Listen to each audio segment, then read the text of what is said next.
A very good morning to all the students of fifth semester political science core.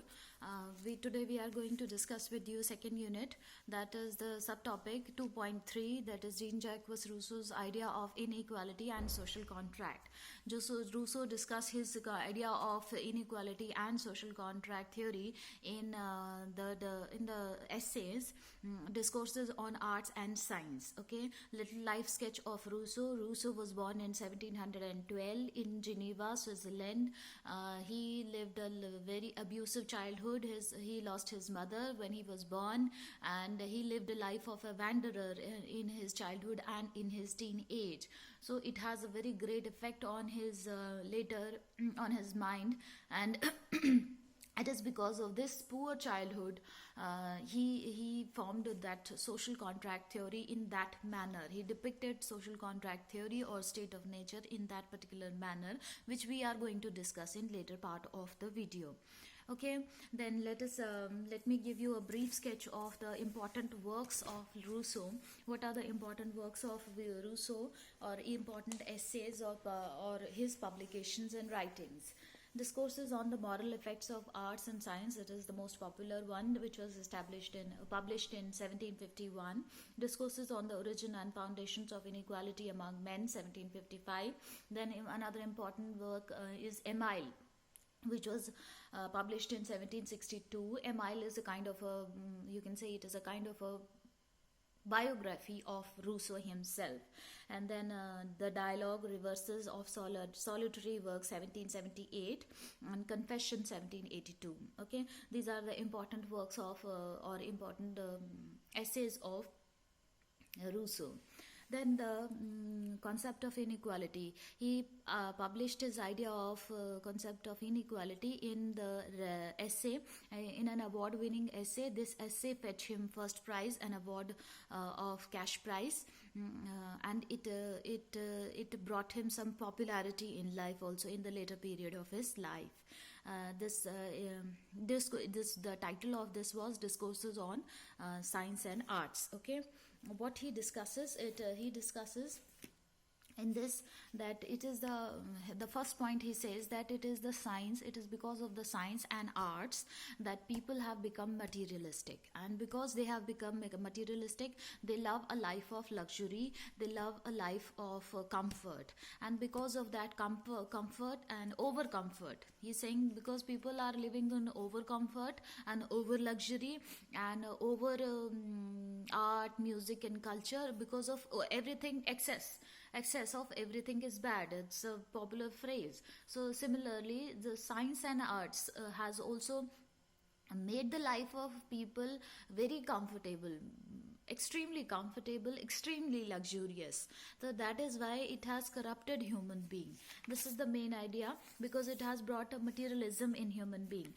Because of materialism, people are jealous of each other, people are always in competition with each other, people are always in comparison with each other.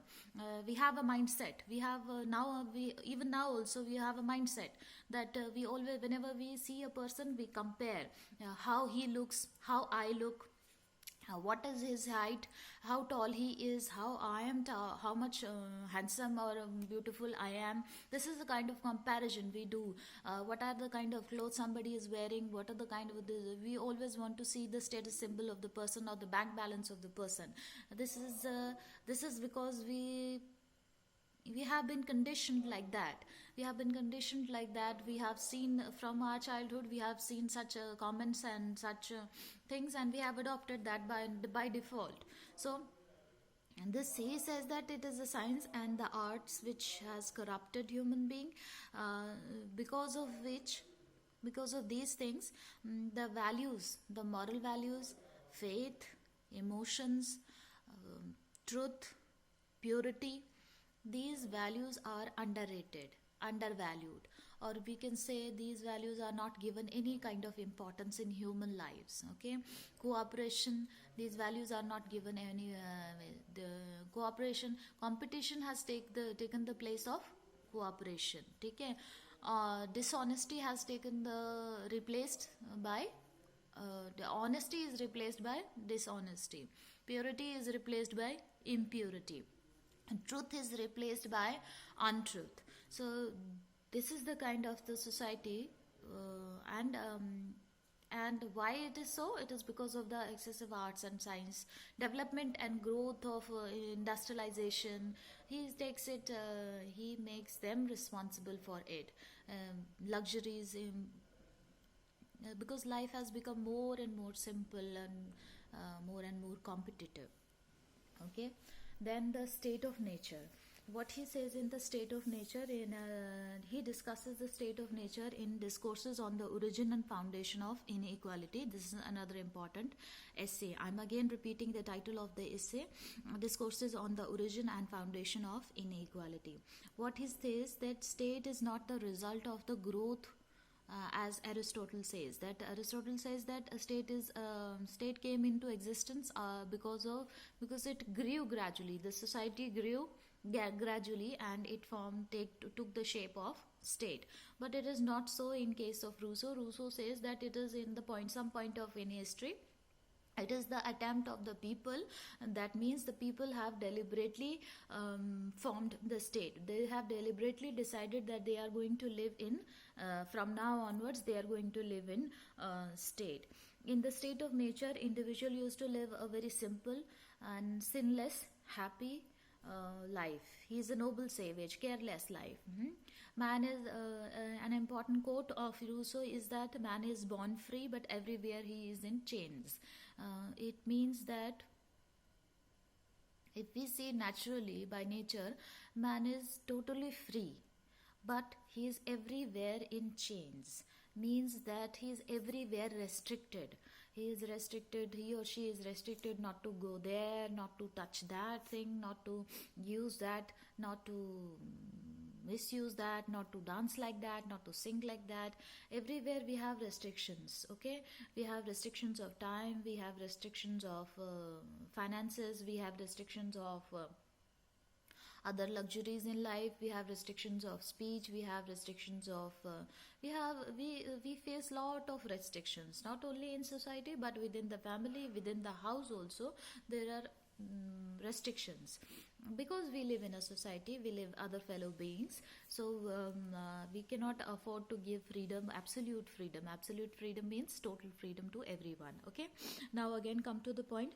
He used to live, now what kind of life he used to live in the state of nature? Human being used to live a life of a solitary life. Solitary life means he used to live all alone. The main work was only hunting, eating, sleeping, roaming here and there. There was no family in the state of nature. There was no property in the state of nature.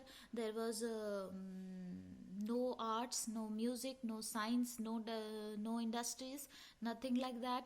It was a primitive society. You can imagine a primitive society, and the same thing he is imagining. He is hypothetically giving the state of nature as a situation where a person used to live all alone in jungles, no property, no share, no competition, no cooperation, no happiness, no unhappiness as well. No unhappiness as well. Okay, it was a natural life. It was very natural life, which included hunting, sleeping, gathering food, roaming here and there, living a life of nomad, but all alone, not in tribes. He's not even saying that he used to live, or man used to live in tribes. He's not saying that. He's saying that man used to live alone. Okay, and then he again says that man was not aggressive. Just Thomas Hobbes says that man was aggressive. Everyone was in the state of nature. Everyone was fighting with each other. But it is not so in case of man in the state of nature in Rousseau's condition. Rousseau says that man was simple, pure, kind-hearted, and everyone was simple. Everyone was pure. Everyone was noble. Everyone was alone. Everyone was kind, and there was no development of language or script. यानी उस time पर language, script, industry, wheel, agriculture और time boundation, these things have not developed. So it was he was imagining, he was giving a hypothetical picture of a very primitive life before the formation of the state. Now, from where this inequality came then, when everything was okay, when everything was good and fine, everyone was living his life all alone, self-preservation. Man was timid. The only thing man used to do is self-preservation, preservation from animals, preservation from any kind of threat to his own life. That's the only thing human beings used to do: eating, sleeping, and hunting, and no big dreams, nothing to do. Okay, no work, no property, no house at all. So and he used to shift places from one place to another. He used to live a life, one day here, second day another, and a nomad life. Okay, you can imagine. Then where from where this inequality came? Then inequality क्यों आई, कहाँ से आई? Inequality came when the first person, everybody was enjoying the natural resources equally. Okay, water, fishes in the water, oceans, glaciers, forest, wood, anything. Okay, fruits, anything, animals, other animals for food. Everyone was enjoying this, everyone was living peacefully. But it is because of that one person who first declared one piece of land or one tree or one natural property as of his own, that this is mine. Okay, if everybody is living in a, for imagine, just imagine, everybody is living in an island. Okay, in that island every natural resources are there to fulfill their basic needs. Okay, not today's basic needs, primitive basic needs. Okay, so that island is fulfilling the basic needs of everyone in that area. Okay, but from where the competition starts, this competition starts, or the fight starts, from the place when one person declares that these 10 coconut trees are mine. Okay, usse pehle everybody was enjoying the fruits of those coconut trees, or the things or the stuffs on those that island. Everybody was enjoying equally. But when one person starts claiming that this is mine and nobody is going to touch that, nobody is going to touch that, nobody is going to use that, then another person also starts feeling that if he is declaring something as his own, not as collective, then why should I not? I should also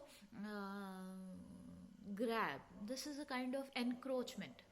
Encroachment is the proper word. The first person who encroached the land, it encouraged other also to start encroaching the other things, other natural things in the surrounding. Okay, this was the point from where inequality started.